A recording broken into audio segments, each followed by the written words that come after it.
कल्पना. आजी नातीच्या किचनमध्ये तुम्हा सर्वांचं स्वागत आणि मनापासून शुभेच्छा.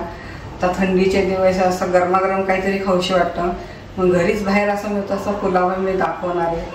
त्यासाठी काय काय साहित्य घेतलंय ते. हा अख्खा बासमती तांदूळ आहे, अर्धा किलो आहे. हा 125 ग्रॅम मटार आहे.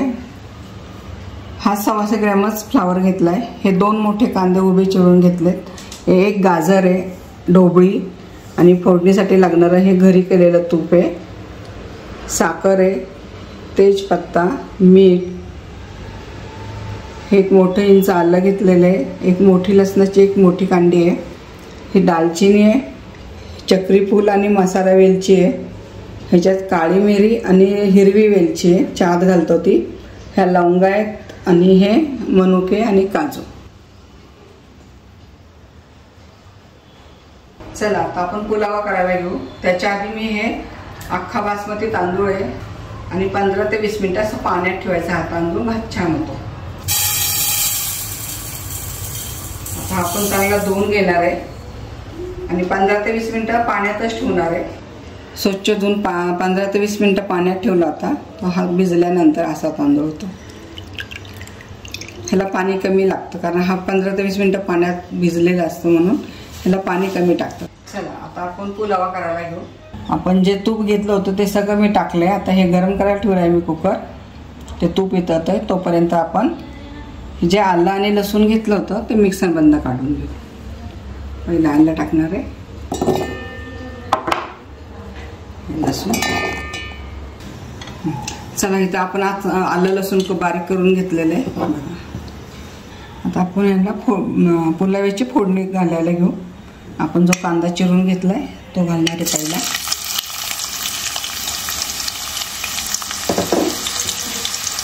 हा चांगला परतून घ्यायचा. आता आपण ह्याच्यात घालणार आहे तेजपत्ता. मग आपण जे खडे मसाले घेतले ते घालणार आहे. आता ह्या लवंगा घालणार आहे सगळ्या. दालचिनी, चक्री फूल आहे, हा मसाला वेलची आहे, ही काळी मिरी आहे, ही चहाची वेलची. आपण फक्त तोंड फोडणार आहे याची. भात खूप छान लागतो. ह्याला काय कसला मसाल्याची चव नाही, ह्याला फक्त कांदा आणि आलं लसणाची छान चव लागते. आपण जे आलं लसूण करून घेतलं ते पण टाकणार आहे कांदा वगैरे करताना.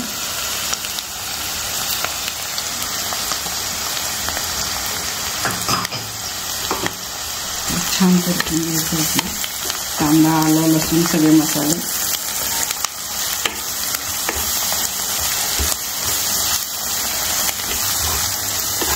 बघा हे असं छान परतून घ्यायचं आलं लसूणचं कांद्याबरोबर. म्हणजे ते उग्र वास जातो. तुपाची फोडणी त्यामुळे असं छान खमंग सुवास सुटला जातो.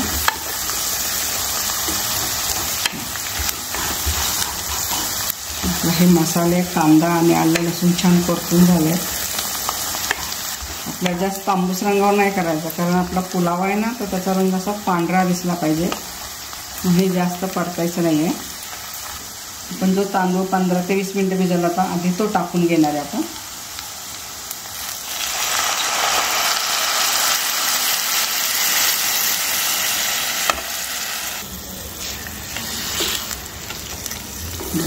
छान दिसतं.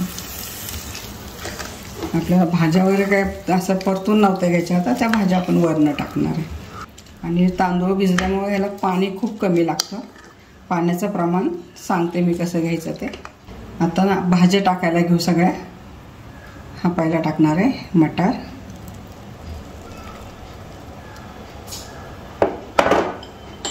ढोबळी मिरची,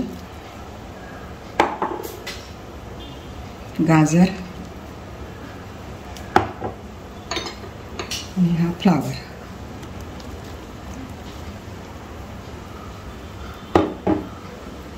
तर ह्या भाज्या आणि ते मिक्स करून घ्यायचं.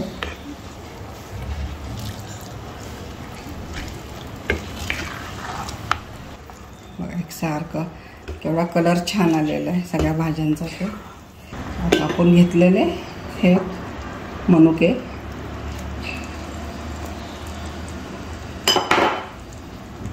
काजू, शेवटी मीठ घालणार आहे थोडं,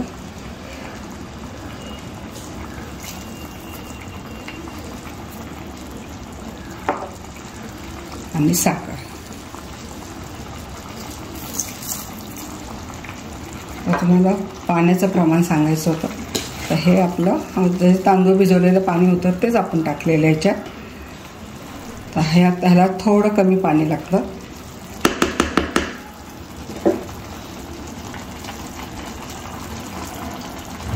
तर तुम्ही कसं बघणार, हे फक्त आपण जे हलवतं ते बुडलं गेलं पाहिजे, एवढंच प्रमाण घ्यायचं आपल्याला पाण्याचं, म्हणजे भात चांगला मोकळा सळसळीत होतो. झाकण लावून 2 शिट्ट्या काढणार आहे. आपण तुपाचीच फोडणी घातली. अजून 1 चमचा तूप घालू आपण ह्याच्यामध्ये.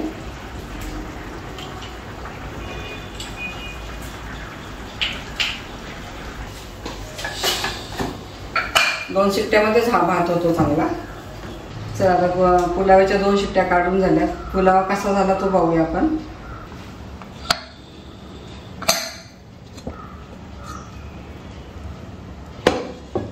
छान झालाय, कलर पण छान आला, तांदूळ पण छान फुगला, एक एक तांदूळ मोकळा होता.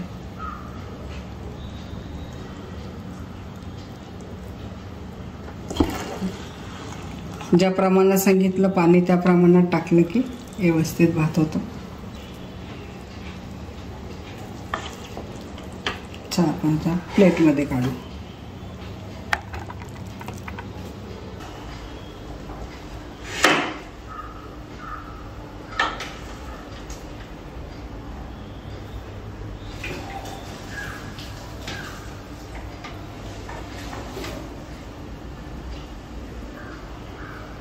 चला इथं आपला पुलावा बनवून झालेला आहे.